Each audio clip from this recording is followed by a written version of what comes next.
Nick, good to see you. We have a great one today. We are talking through people's biggest retirement regrets and how to avoid them. According to a recent report from Consumer Affairs, 60% of seniors have regrets about how they prepared or didn't for Wow. retirement. And among the regrets, 63% wish that they had planned their investments to provide automatic income. How do we avoid that mistake? Isn't that scary? Yeah. 63% wish they had automatic income. And the question I get a lot is, Nick, I built this up. Now what accounts do I take money out of? And they think it's just I'm going to take withdrawals from it and those withdrawals will last forever. And that's not an income plan. A withdrawal No. plan is not an income plan. So the income part is what most people get it where they get it wrong is they'll leave stuff maybe in the stock market and certain stocks, certain investments that they had when they were in their 40s and 50s. And that's money that's like in growth mode. But what they really need to be doing is being in income mode.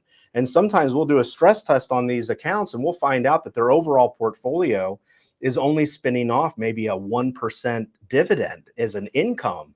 And it should be a lot higher than that. There should be a lot more income, coming from that.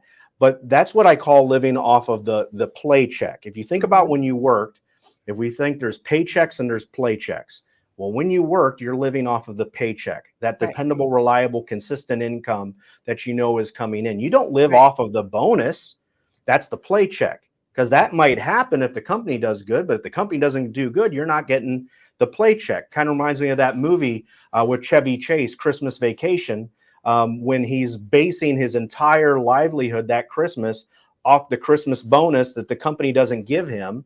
And they end up giving him a ticket to the Jelly of the Month Club that he can't cash for the $30,000 pool that he puts in. Right. So there's a difference, right, between paychecks and play checks. And so you want to have enough paycheck income in retirement. Now, paycheck income could be pension income, social security income. If that's not enough, then you might need to take some of your money and invest it in things that can act like a private pension plan.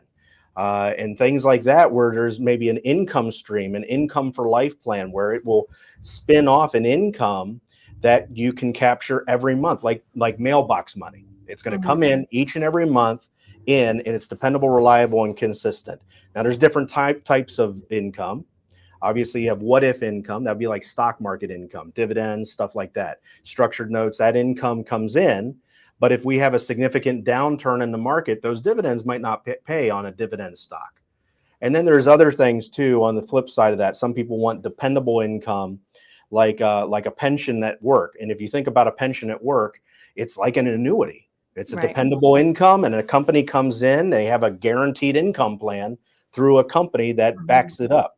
Well, you can do the same thing with some of your own money and set up a private pension plan that way. So Mhm. I just look at it like a financial recharge plan. Every month in retirement, you're going to spend down your recurring, your revolving money that's in your checking account, and then it's got to recharge. And so we just want that recharge to happen consistently, ongoing. We want a financial recharge plan. Right. Now, reliable money, of course, is peace of mind. So you were surprised by that other stat. Nick, listen to this one. Another 85% wish they had built their portfolios to deal with the unexpected, including inflation and market volatility. So I think the hope is that the stock market always goes up in a straight line. The reality is that's just not the case. Right. Just like this, if I took the bottom point and the top point and drew a straight line, you'd say, hey, the market goes up in a straight line. No, it doesn't. It ebbs and it flows. It goes up, it comes down, it goes up and it comes down. And the problem is a lot of people live through all those ups and they live through all those downs.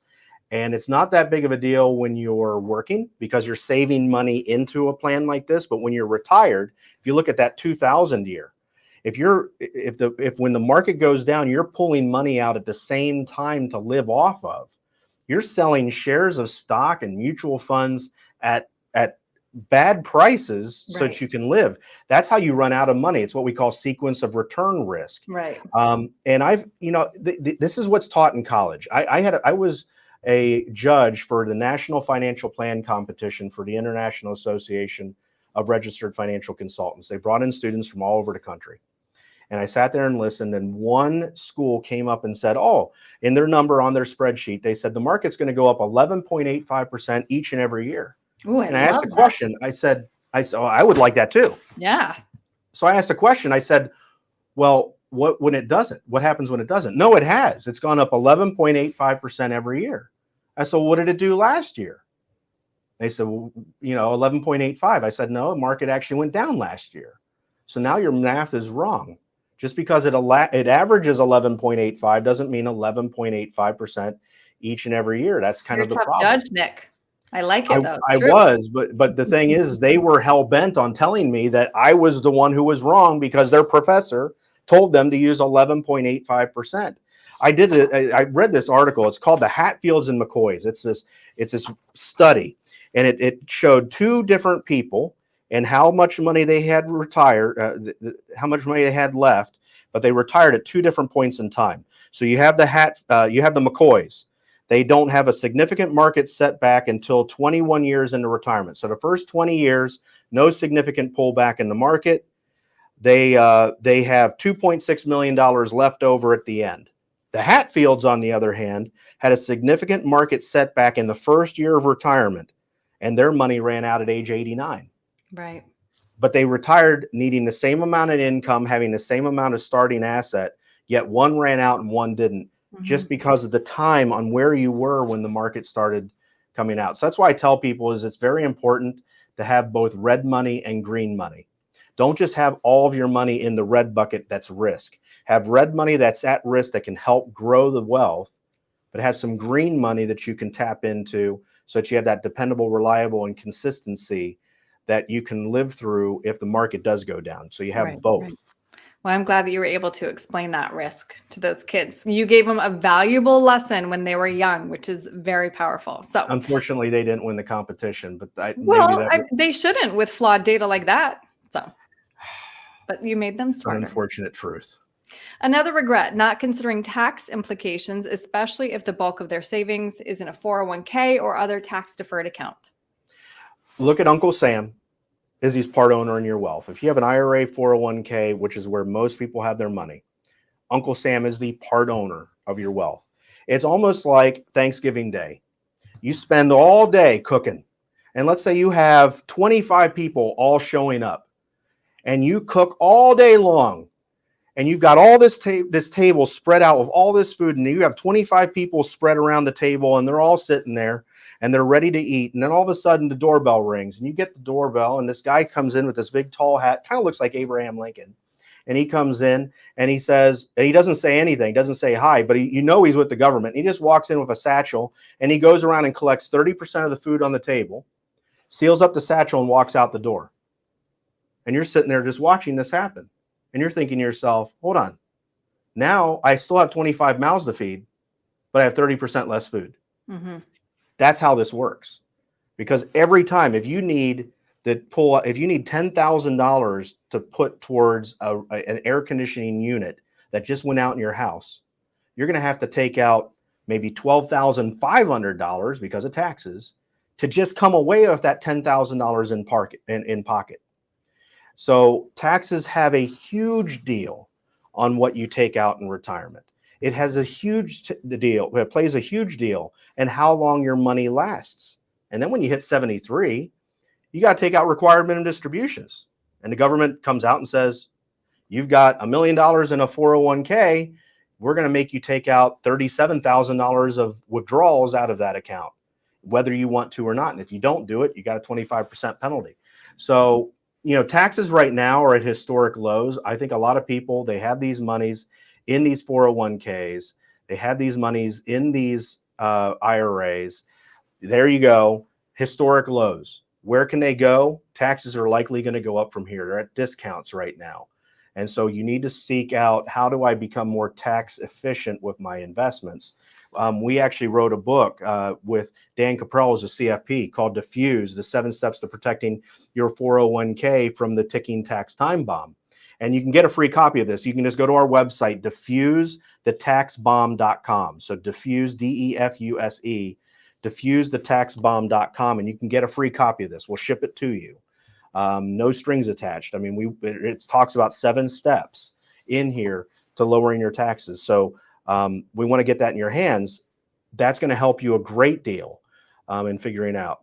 But taxes are a huge deal. That's why we wrote the book. Mm-hmm. And last, of course, one investor in this consumer affairs report shared his experience of working with a robo-advised portfolio, which had 20% in mortgage-backed securities, among other poorly performing sectors. His regret was not working with a professional. Well, I've also seen recently a study where there's robots that are actually operating on people's eyeballs. I saw a picture of that. I got to tell you, I cringed. I'm like, what happens if that blue screen, which we've all had the blue screen occur on a computer? What happens when that blue screen pops up? I mean, look at the 737 MAX with Boeing. Computer glitch. They have, the airplane was a problem. They were fearful of crashing. So this is all, I mean, with the advent of AI, it may sound great, but it's only as good as the programmer who programmed it. I remember that movie back in 1983 called War Games with Matthew Broderick. I mean, here's a computer that tried to take over the world by using all the nuclear weapons to blow up everybody. And that's not what I want to have with my money. And so AI sounds great. Robo-advisors sound great, but it lacks customization. It lacks diversification. Sometimes it might be just a stock-only person. So here you are as a retiree thinking, this sounds great, but maybe it's not even using all the different investment classes that it should be using. Maybe it's just in the stock and mutual fund world. Sometimes it doesn't navigate taxes, estate planning, retirement income, all that type of stuff. So again, it's almost like you're getting 20% of the plan, but what's happening to the other 80% of financial planning that you should be addressing? It's just not happening. So it's only taking part of a little piece. And even at that, I'd be really weary about it just from the standpoint of what happens when it's wrong. Really good points. I'm glad we got the chance to talk through these regrets. Clearly, proactive planning can help. So, Nick, if somebody would like to have a conversation with you, how can they reach you? So, was number one, our YouTube channel has tons of information on there, right? YouTube, you just search up Group 10 Financial, tons of information that's on there, and our podcast as well. Lots, again, free information, lots of high content in there. And then also, what would be beneficial is to give us a call. There's only so much, or you almost think about it like a lab session. When we're in college, there's only so much that we can learn. And then what they do is they have a lab session, which allows you to take that information and figure out how to make it pertinent to you.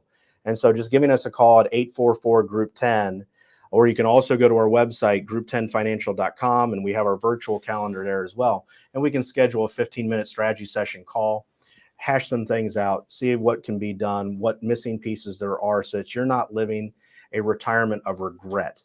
It is very, very difficult once you've regretted something to go back in time.